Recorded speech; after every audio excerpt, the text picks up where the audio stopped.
తెలుగు సంబరాల తీయదను అలనాటి రుచుల సరికొత్త రూపం పరంపర స్వీట్స్ కంటే కూతుర్నే కనాలి అన్న ఓ మహానుభావుడి మాటలను ఈ కూతురు నిజం చేసింది. చనిపోయిన తర్వాత తలకొరివి పెట్టి పున్నమి నరకం నుండి తప్పించే కొడుకు బాధ్యత మర్చిన వేళ కూతురే కొడుకైంది. ఆస్తి తన పేరిట రాసివ్వలేదని కోపంతో తండ్రి చనిపోయినా పట్టించుకోలేదు. కర్మకాండల సంగతి అట్టుంచితే కన్న తండ్రిని కడసారి చూసేందుకు కూడా పుత్రరత్నం రాలేదు.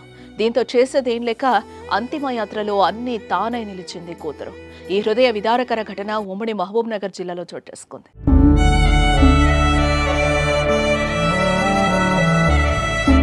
నారాయణపేట జిల్లా దామరగిద్ద మండలం క్యాతన్పల్లికి చెందిన Manikya Rao survey and lands records డిపార్ట్మెంట్లో అసిస్టెంట్ డైరెక్టర్గా విధులు నిర్వహించాడు.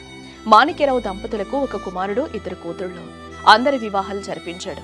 భార్య గతంలోనే మరణించడంతో తనకున్న ఆస్తిలో 15 ఎకరాల వ్యవసాయ పొలం, 60 లక్షలు తన కొడుకు గిరీష్కి ఇచ్చాడు. ఇక మహబూబ్ నగర్ పద్మావతి కాలనీలో ఉన్న ఇంటిని ఆర్థికంగా బలహీనతగా ఉన్న పెద్ద కూతురు రాజనందిని పేరిట రిజిస్ట్రేషన్ చేశాడు.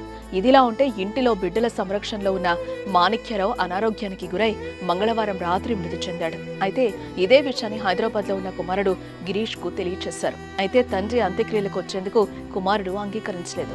ఇంటిని తనకు కాకుండా చేశాడని, అంత్యక్రియలకు రాలేనంటూ కరాఖండిగా చెప్పేశాడు. అయితే ఆ ఇంటిని ముగ్గురం సమానంగా తీసుకుందామని, నాన్న అంత్యక్రియలకు రావాలంటూ సోదరీమణులు ఎంత బ్రతిమలాడినా అతని గుడ్డె కరగలేదు. దీంతో చేసేదేం లేక మాణిక్యరావు చిన్న కూతురు రఘునందిని అంతిమయాత్రలో ముందుండి నడిచారు.